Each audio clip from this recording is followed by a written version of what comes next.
Starting from a stationary position, Rahul pedals his bicycle to attain a velocity of 6 meter per second in 30 seconds.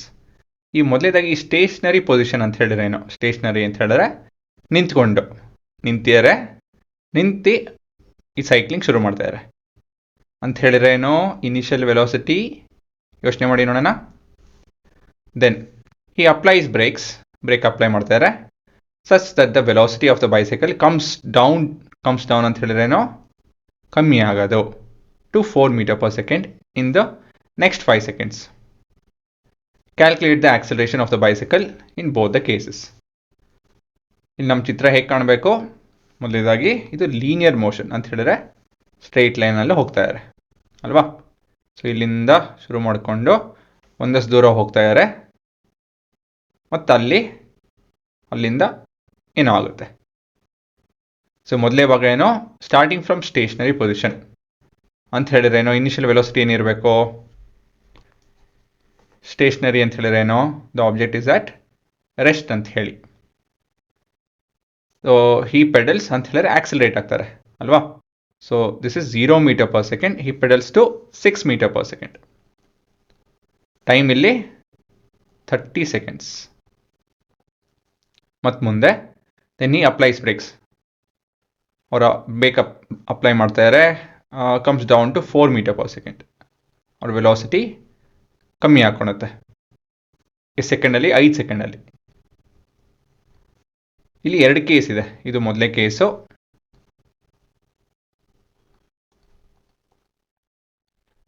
ಮತ್ತಿದು case 2. ಇವೆರಡು ಕೇಸಲ್ಲೂ ನಿಮ್ಮ acceleration ಏನು ಅಂತ ಹೇಳಿ ಕೇಳ್ತಾರೆ. A1 ಮತ್ತು A2.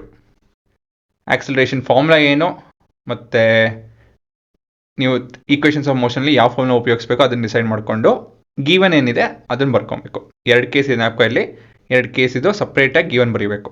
ಬರೀರಿ.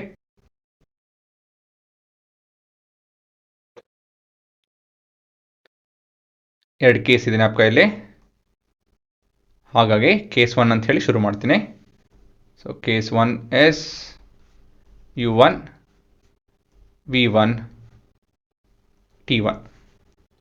Initial velocity is 0 meter per second. Final velocity is 6 meter per second. Time between these 2 points is 30 seconds.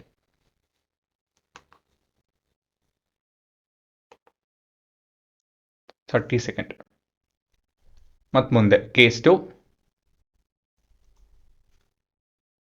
Initial velocity, final velocity and time. ಏನಿರ್ಬೋದು ಹೇಳಿ? What is the initial velocity? ಇಲ್ಲಿ initial velocity is 6 meter per second. Final velocity is 4 meter per second. And the time interval is 5 seconds.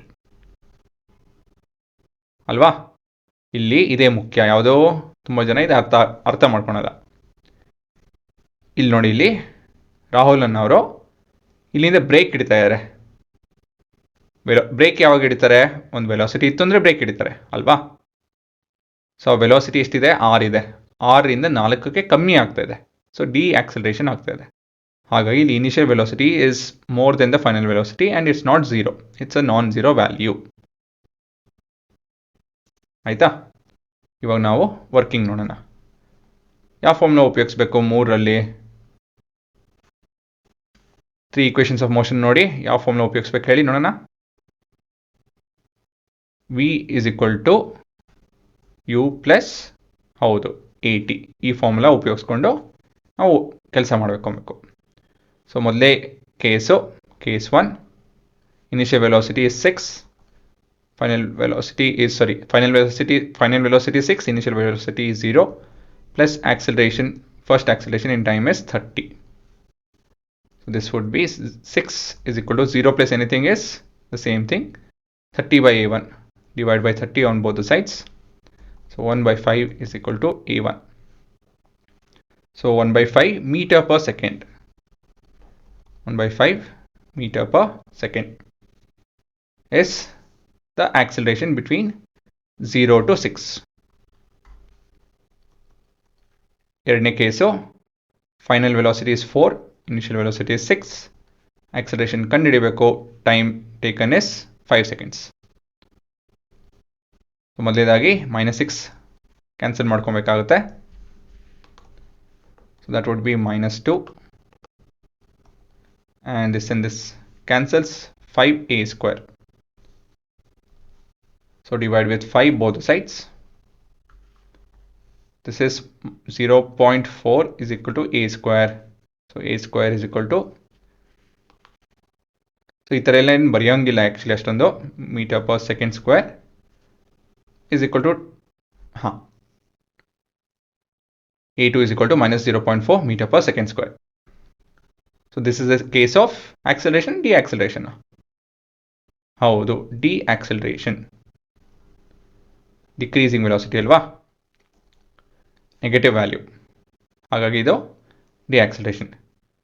Positive 1/5 metre per second square. Acceleration, deceleration. This is acceleration.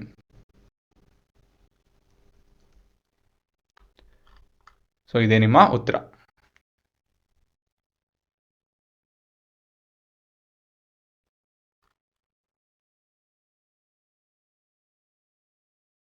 ಮತ್ತೊಂದು ಸತಿ ಹೇಳ್ತೀನಿ ನೋಡಿ, ಇದರಲ್ಲಿ ಯಾವುದ್ರಲ್ಲಿ ತಪ್ಪಾಗಿ ಮಾಡ್ಕೊತಾರೆ ಅಂತ ಹೇಳಿದ್ರೆ ಈ ಭಾಗ, ಮಿಕ್ಕಿದ್ದೆಲ್ಲ ಏನು ತೊಂದರೆ ಇಲ್ಲ, ಈ ಭಾಗ ತುಂಬ ಜನ ತಪ್ಪು ಮಾಡ್ತಾರೆ. ಇನಿಷಿಯಲ್ ವ್ಯಾಲ್ಯೂ ಏನು ಅಂತ ಹೇಳಿ ಯೋಚನೆ ಮಾಡಿದ್ರೆ 0 ಅಂತ ಶುರು ಮಾಡಿಕೊಂಡು ಫೈನಲ್ ವೆಲಾಸಿಟಿ 4 ಅಂತ ಬರೀತಾರೆ. ಬ್ರೇಕ್ ಹಿಡಿದ್ಮೇಲೆ ವೆಲಾಸಿಟಿ ಹೇಗೆ ಹೆಚ್ಚಾಗುತ್ತೆ, ಆಗಲ್ಲ ತಾನೆ. ಸೊ ಈ ಥರ ತಪ್ಪು ಮಾಡ್ಕೊಳಕ್ಕೆ ಹೋಗಬೇಡಿ. ಇದೇ ನಿಮ್ಮ ಉತ್ತರ.